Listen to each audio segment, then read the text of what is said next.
Welcome back, everybody. I've started my hike of the Chilkoot Trail that'll take me up over Chilkoot Pass from Skagway back into British Columbia. It'll take about 3 days, and I'll end up coming back on a train. And I'm about 5 miles into the trail at this point. This brings me to a place called Finnegan's Point, which if you watched the last video, I hiked up here yesterday and then put in my pack raft on the river over here and floated back down towards camp. So I've seen this section of trail already. Kind of zoomed through it. It's relatively flat. It follows the river. It's gone pretty quickly. I'm going to move on to the stuff that I haven't seen. I'm hopefully getting another, 8 miles in before I get to my designated camp per my permit, a place called Sheep Camp, which is at the base of the really big climb up the summit tomorrow. I'll have to start super early to be able to get up and over before noon, which is when the avalanche danger is the highest, because there's still quite a bit of snow up there. So I'm hoping to get basically to the base of the summit tonight, put myself in the best position to get over tomorrow. But I've made it up to Finnegan's Point. Haven't done a whole lot of filming or anything yet, just because we've seen this part of the trail already in the previous video. I don't have my giant paddle sticking off the back of the backpack anymore, which is nice. I'm not catching all these trees and everything, but I do have a couple other toys with me. I'm bringing the full-size camera on this trip, and of course plenty more stuff just because I've got to do some overnights out here. So got a little bit heavier pack this time around, going maybe a touch slower, but this feels lighter than the through hiking pack, so I can't complain. Finnegan's Point, let's see what's next.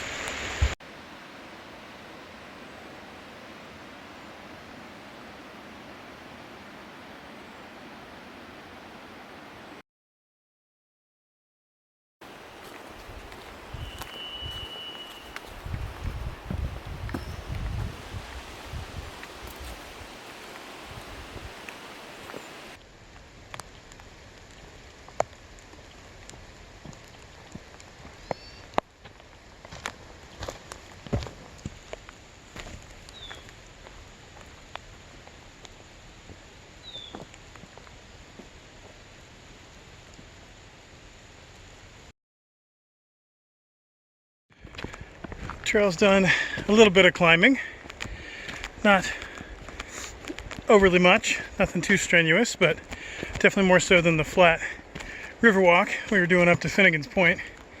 And the terrain's kind of changed a little bit as well just recently as we kind of topped out at this elevation. It's much rockier.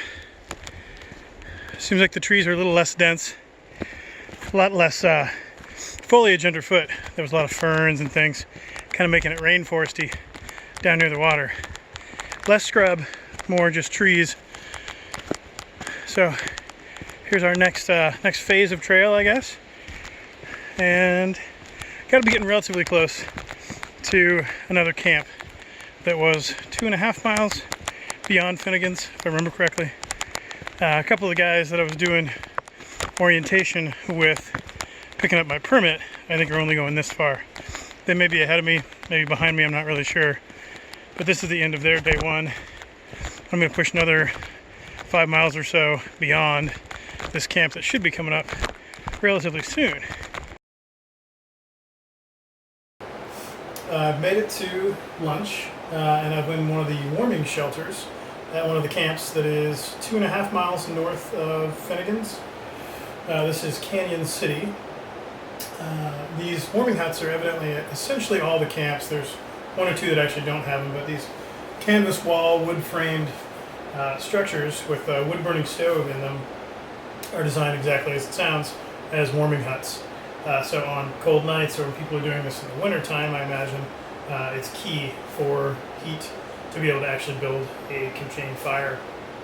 Probably the more important thing is also where all of the cooking is supposed to happen, so that all the food smells are over here, which is separated from where any and all of the camping happens, so that if a curious bear comes around, it comes here where there is no food. They will be locked up in the bear lockers, which are also super convenient, and not coming by where your tent is. So you gotta be careful to lock up things like toothpaste and bug spray and anything like that that has any kind of odor that a curious bear could be after.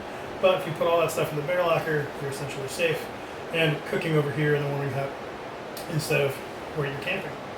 So got a nice warm lunch today. I don't normally cook lunches. I normally eat bars and dry food and that kind of stuff, but on a cold day, a warm meal goes a long, long way.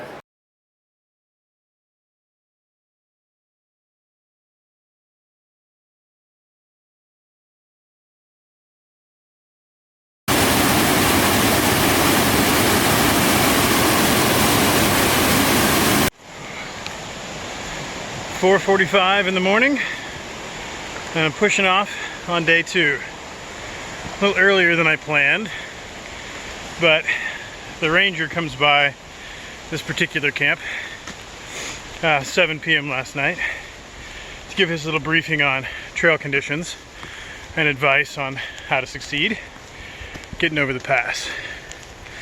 And he advises everyone to be out by 5 a.m. He also mentioned later that he won't be leaving to hike the pass, as he does every day, until 9 o'clock. So I figure I've got a little bit of time. I'm not your average tourist, but with everybody getting up and packing up, starting at 4, and there was a break in the rain that lasted all night long, figured I'd take it and get moving. Couldn't really sleep anyway with the sunrise happening at 3:30. So I'm up and I'm moving. I've already crossed 2 streams in the first 0.2 of a mile. Evidently we have a lot of stream crossings. We will be wet and we will be cold, says the ranger. We shall see.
Well, I've gained some significant elevation. I'm legitimately in the climb now, I'd say, and getting some more serious stream crossings as well. We have the advantage of these little pink flags as our guidance as this fog gets deeper and deeper. Hopefully they're spaced close enough that I'll be able to see one from the other. We'll see how that goes as well as I head up. I'm expecting a couple of false summits. There's at least 2, maybe 3, looking at the topo map. So I won't get my hopes up too soon. I think I still got a significant amount of climbing in front of me. But we are full on in the climb now, and in the clouds.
Well, this is probably one of the last pushes as I've started entering the snowfields, and I can see what looks a bit like a pass, but this could just be the last false summit. Definitely socked into the fog now, but that is where I'm headed. We'll see how long this takes. Looks like this is the last marker on the American side, as I'm starting to see the Canadian markers in the distance. They use a little different triangle thing than these orange deals. So I think I've summited the pass. Whew! And damn near died on video, just to prove it. Whew, we are really socked into the fog now. All downhill from here? We'll see.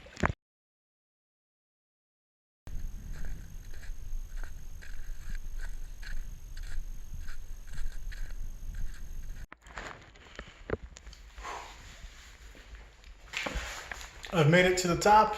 This is the warming hut up on the summit, just inside the Canadian side of the trail. There's no stove in this one, but it's a proper building, so it is a bit warmer in here. I'm just going to stop for a snack and head down the other side before I get too cold from sitting still. Happy Camp isn't too much further down, but there is a bit of a evidently kind of sketchy descent still to come, so I'll grab a quick snack here and then keep on heading down, but I have made it to the summit and survived.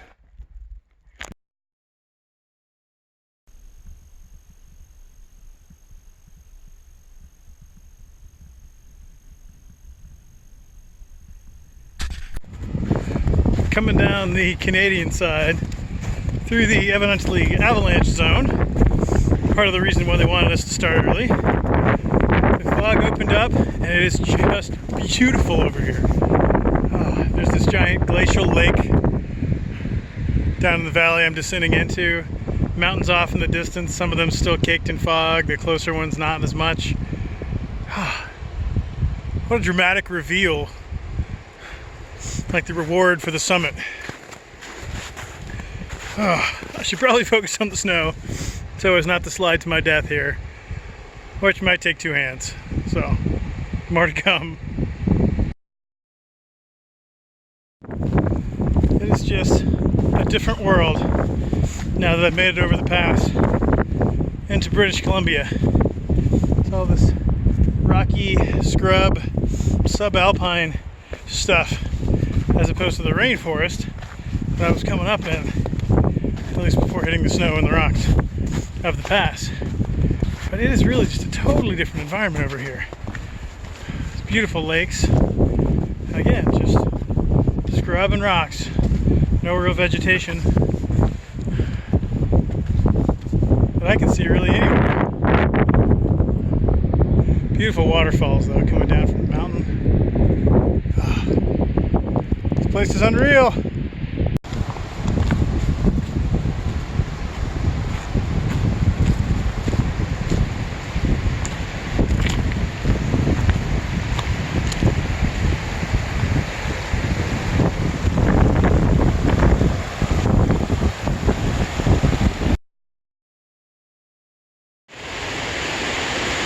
Got about a mile left to get to Happy Camp, the final camp for today, I guess. It'll be a little early, as I started a little earlier than I probably needed to, but it's coming down through this beautiful canyon that, as I understand it, is the headwaters to the Yukon. I could be wrong, but I know the reason it's called Happy Camp is because now all the prospectors, or stampeders as they were called, have access to a body of water that they can then use to make the rest of the journey, as opposed to all this dragging, carrying horses and goats, all that stuff. But I'm almost certain these are the headwaters. Either way, they're magnificent. This canyon is amazing. Alright, about a mile to go.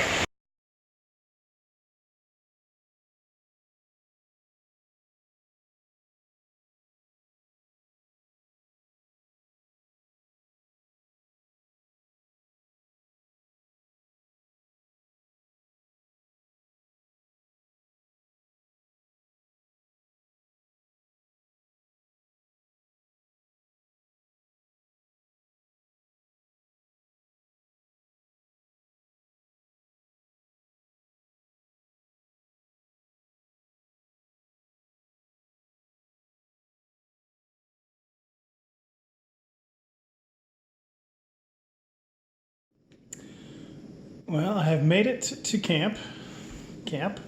This is Happy Camp, and it was pretty easy descent coming down here. A couple little ups to get over a few things, but kind of walking down this canyon with the river kind of building alongside. I got here about 9:45. It's 10:45 now, which just seems awful early to stop. I just saw some Canadian Rangers. I'm not sure what their title is, but they just popped in and let me know that Upper Lindeman, which is only a couple hours away, heading down the trail, there's no one there, and there is a warming hut like this that's kind of cabin style. That's a real structure, but actually has a stove. This one does not. So I could go kind of basically camp at a cabin by the lake with a stove and warm up, which is very appealing. And it's only a couple more miles down, or a couple more hours down. So I'm debating that while I'm cooking some lunch here. A couple of friends that I made at the last camp were expecting for me to be here, so there's like the social aspect, hang out with them, or keep moseying because it's a little early to stop. But any bit that I do tomorrow is going to take away. Any bit that I do today is going to take away from what I have to do tomorrow, so it makes it a short day. So I'm going to be kind of stuck in the same boat either way. But anyway, I'm going to grab some lunch and figure out my plan.